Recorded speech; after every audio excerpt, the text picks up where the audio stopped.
Depuis l'incendie de 1986, il ne reste plus grand-chose du château. Difficile d'imaginer que plusieurs dizaines d'enfants juifs ont pu passer des années de guerre à l'abri de ces murs. André Joannick, ancien maire, avait 14 ans à l'époque. Il se souvient. Ils recevaient de l'alimentation de l'étranger, je crois, des États-Unis, dit-on, et en particulier ils avaient du chocolat. Et nous, en Creuse, du chocolat, c'était rare.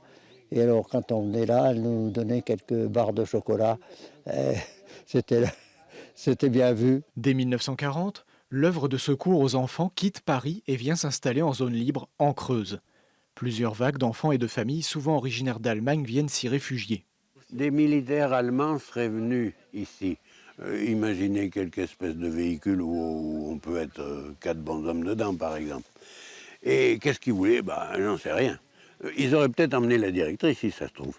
Il paraît qu'elle serait sortie sur le haut du perron et que les enfants se seraient mis tout autour d'elle comme les poussins autour d'une poule. Et les Allemands sont repartis. Pour éviter que le château et son histoire ne sombrent définitivement dans l'oubli, une habitante a sollicité Jacques Jung pour qu'il l'intègre dans un de ses romans. J'ai fait ce que je crois savoir faire, c'est-à-dire un polar avec en toile de fond cette affaire. Je ne suis pas historien, donc je n'écris pas des bouquins d'histoire. Moi, j'écris un polar pour que ce soit ludique, que ce soit agréable à lire, que ça intéresse beaucoup de gens qui ne sont pas forcément intéressés par l'histoire, mais ils vont la découvrir de cette façon-là.